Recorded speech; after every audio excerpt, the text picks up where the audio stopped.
السلام علیکم۔ تو کیسے ہیں آپ؟ امید کرتی ہوں ٹھیک ہوں گے۔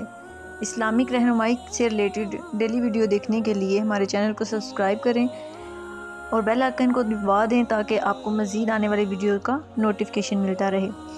تو آج کی ہماری ویڈیو ہے ہدایت کن لوگوں کو ملتی ہے، کون لوگ ہیں جو اللہ کے قریب ہوتے ہیں اور کن کو اللہ اپنی طرف بلاتا ہے۔ ہم میں سے ہر شخص چاہتا ہے کہ اسے ہدایت مل جائے، اور ہم اس بات پر یقین رکھتے ہیں کہ ہدایت تو اللہ جسے چاہتا ہے دیتا ہے۔ سو مجھے بھی جب ملنی ہوگی تب مل جائے گی، کیونکہ ہدایت سراسر اللہ ہی کی دین ہے، اس لیے ہم کچھ نہیں کر سکتے۔ مجھ سے نماز نہیں پڑھی جا رہی، جب ہدایت ملے گی تب پڑھ لوں گا، کیونکہ نماز کی توفیق بھی اللہ جسے چاہتا ہے اسے عطا کر دیتا ہے۔ ایک ہدایت تو عطا کرنی ہے، اللہ نے اس کے لیے کیا مشکل کام ہے؟ تو مجھے اس بارے میں پریشان نہیں ہونا چاہیے۔ جب میری ہدایت کا وقت ہوگا مجھے تب مل جائے گی، تب تک جی بھر کے زندگی گزار لوں۔ پتہ ہے اللہ تعالیٰ اس بارے میں کیا فرماتے ہیں؟ اور جن لوگوں نے کفر اپنا لیا ہے اور وہ یہ کہتے ہیں کہ ان پر ان کے پروردگار کی طرف سے کوئی نشانی کیوں نہیں اتارے گی، کہہ دو کہ اللہ کو جس کو چاہتا ہے گمراہ کر دیتا ہے اور اپنے رستے پر انہی کو لاتا ہے جو اس کی طرف رجوع کرتے ہیں۔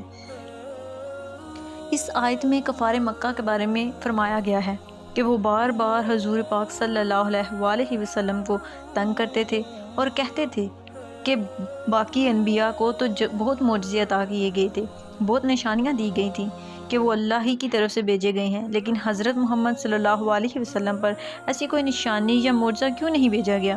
وہ باقاعدہ عذاب کے مطالبے کرتے تھے کہ اگر آپ سچ کہتے ہیں تو آسمان سے پتھروں کی بارش برسا کے دکھائیے، کوئی نشانی دکھائیے۔ بالکل اسی طرح جس طرح کبھی کبھار ہم بھی اللہ سے مطالبہ کرنے لگتے ہیں کہ ہدایت تو اللہ ہی کے ذمہ تھی، مجھ سے اگر گناہ ہو گیا تو اللہ مجھے اس سے کیوں نہیں روکا؟ میں کسی ریلیشن شپ میں جا رہا تھا تو اللہ فوراً مجھے اس سے روک دیتا، میرے دل میں اس کی محبت اللہ نہ ڈالتا۔ اللہ چاہتا تو میرے لیے قرآن پڑھنا آسان کر دیتا، لیکن مجھ پر تو ہمیشہ مصیبتیں ہی آئی ہیں۔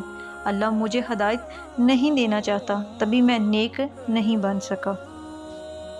اور اس آیت میں اللہ آپ کے اسی سوال کا جواب دے رہے ہیں کہ اللہ تو جسے چاہتا ہے گمراہ کر دیتا ہے، بالکل ایسے ہی جیسے ابھی آپ کے سوال نے آپ کو گمراہ کر دیا۔ آپ اللہ سے شکوہ کر رہے ہیں کہ اللہ آپ کو گناہ سے روک سکتا تھا لیکن اس نے نہیں روکا، یعنی آپ اس بات کا اقرار کر رہے ہیں کہ ہاں غلطی تو آپ ہی کی تھی۔ تو اللہ یہاں آپ کو اسی غلطی کو سدھارنے کا تو نہیں کہہ رہا کہ جیسے آپ خود وہ کام کیا تھا تم نے اور اللہ نے تم سے وہ نہیں کروایا تھا، بالکل ایسے ہی خود بخود تمہیں ہدایت بھی نہیں مل جائے گی، اب بھی تمہیں خود ہی قدم اٹھانا پڑے گا جیسے پہلے اٹھایا تھا، ورنہ اللہ تو تمہیں تمہارے ہی سوالات میں الجھا کر گمراہ کرتا رہے۔ وہ اپنے راستے پر انہی کو لاتا ہے جو پہل کرتے ہیں، جو پلٹ کے آتے ہیں، وہی اس کی طرف رجوع کر پاتے ہیں۔ یہ پلٹ کے آنا ہی تو مشکل ہے۔ یہ دنیا الجھنوں کا ایک جال ہے، یہ دور سے بڑی دلکش لگتی ہے، بڑی متاثر کن، ایستھیٹک، پل بھر سے توجہ گھر لینے والی، لیکن آپ نے جو اس میں قدم رکھے اور پھر اس کی طرف بڑھتے گئے تو گویا جال میں پھنستے چلے جائیں گے۔ یہ ہر طرف سے الجھے داغوں کے گچھے کی طرح آپ سے لپٹ جائیں گی، پھر آپ کو تنگی ہونے لگتی ہے، اور اس تنگی، اس الجھن، اس بے سکونی کا ذمہ دار کون ہے؟ وہی نا جس نے اس راستے کا انتخاب کیا تھا۔ تو اب کرنا کیا ہوگا؟ سامنے ایک بالکل سیدھا راستہ آپ کو نظر آ رہا ہے اور وہ ہے اللہ کا راستہ، لیکن اگر آپ اس اللہ سے رجوع کرنے اور اس سے معافی مانگنے اور اس سے مدد مانگنے کے بجائے اس سے شکوہ کریں کہ آپ کو وہاں کیوں جانے دیا، تو کیا یہ دوست ہے؟ وہاں جانے میں سراسر آپ کی مرضی تھی، آپ کے پاس اللہ کی طرف سے بھی نشانیاں آ رہی تھی کہ وہ غلط راستہ ہے، لیکن آپ ان کو جھٹلاتے جا رہے تھے۔ تو اب کیا جب وہاں پھنس گئے تو اللہ سے شکوہ اور اس سے نفرت یا ناراضگی کا حق بنتا ہے آپ کا؟ نہیں نا، آپ کو تو بلکہ معافی مانگنی چاہیے اور مدد کی درخواست بھی کرنی چاہیے کہ اللہ آپ کے سوا تو مجھے یہاں سے کوئی نکال ہی نہیں سکتا۔ جب آپ اللہ کی طرف رجوع کرتے ہیں اور اس سے مدد مانگتے ہیں اور بھٹکنے کے بعد پلٹ کر آتے ہیں، تب آپ کو ہدایت مل جاتی ہے۔ اگر آپ اس جال میں پھنسنے سے پہلے بھی اللہ کے راستے کا انتخاب کرتے تب بھی آپ کو ہدایت مل جاتی۔ آپ نے بس ایک سٹارٹ لینا ہوتا ہے، اس راستے کی طرف جانا ہوتا ہے جو اللہ کی طرف جاتا ہے۔ وہ بہت سیدھا راستہ ہوتا ہے، لیکن ہم وہاں سیدھا سادہ جانے کی بجائے الجھنوں کا ایڈونچر کرتے ہیں اور پھر پھنس جاتے ہیں۔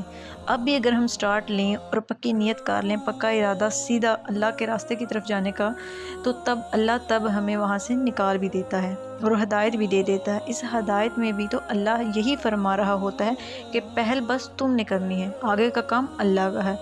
اس کی طرف آؤ تو صحیح، ہدایت بھی لینا چاہتے ہو تو دور بھی بھاگتے ہو، ایسے کیسے چلے گا؟